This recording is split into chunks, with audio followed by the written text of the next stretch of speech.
The ANC National Working Committee has received a report from Gauteng branches on what led to the dismal election performance after May 29. Having visited the Free State and now Gauteng, the party's National Working Committee will this coming weekend be heading to Mpumalanga. At the end of the month, the party will then convene a special NEC to deliberate on whether changes need to happen at a leadership level in provinces where it did not perform well. Juniour Khumalo attended the briefing and joins us now. A very interesting one for me, Juniour, in that the leadership, the National Working Committee of the ANC is going to all these provinces, and they're talking about possibilities of tampering with the leadership in the provinces who have done badly. But they haven't done that at a national level. Indeed, indeed. The collapse has been overall.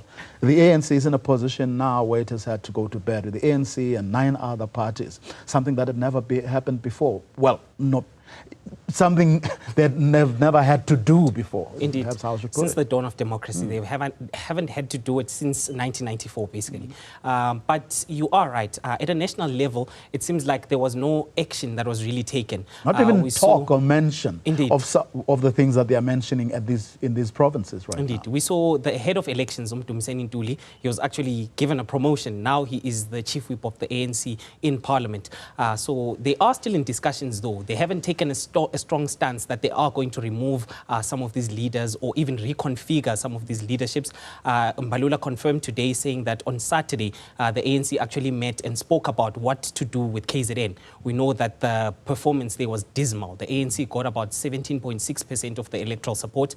So they do want to take action, but also there's that fear of if we do remove these individuals, what if they jump ship and join your parties such as Umkhonto weSizwe? Even here in Gauteng, today they're meeting, they're speaking about some of the challenges that happened in Gauteng. And they did speak about the leaders from other parties like Yosara, Colin Makubela, as well as from Shiluba, Bongani, Baloyi, now joining Umkhonto weSizwe. So they have to keep their eye on that as well. So that's why even now in Gauteng, they don't want to go into those elective conferences. Some of these regions like Ekurhuleni, that leadership was disbanded. It's now being led by a task team. There is a fear of going into an elective conference because the people that might lose might jump ship and join such parties.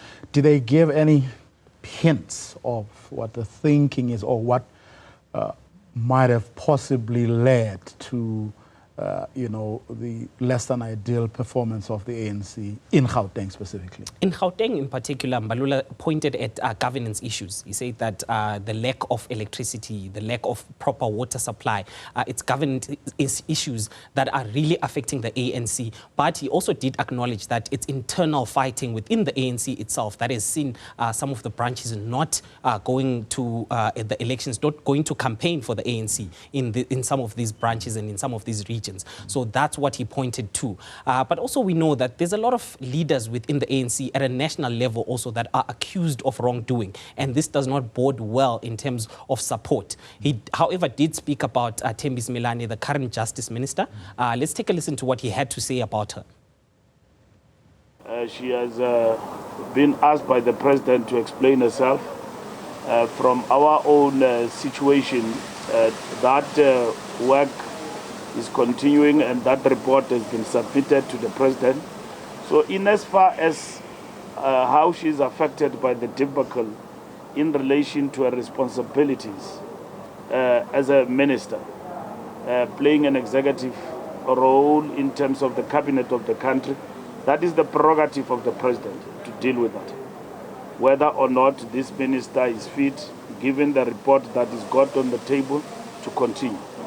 From the point of the ANC, we have received the report from the minister, and then the minister will be subjected to the ANC Integrity Commission. She will present herself to the Integrity Commission.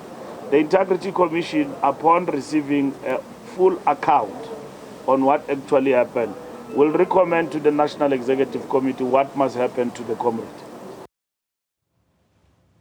See, this is where I'm still unclear about where exactly the ANC is on its review of its electoral performance in its entirety. Because if you talk about the issues that they were raising of, what service delivery, basically corruption, this cut across. I mean, this is the issue throughout the, the country. They are not specific to Gauteng and KwaZulu-Natal. And if you look at the Mpumalanga issue, a lot of people who are in cabinet and those who have had to,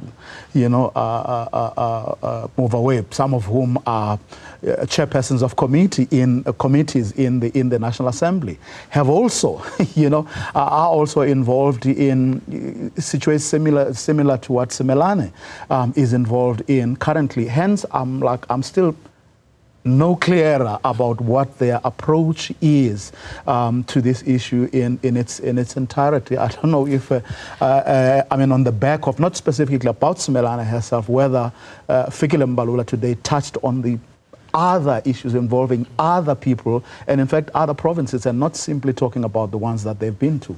Not really. So it's still unclear. And you're right, it's not only Thembi Mpumalanga. There's a whole host of ANC individuals that are implicated in wrongdoing, from the president himself.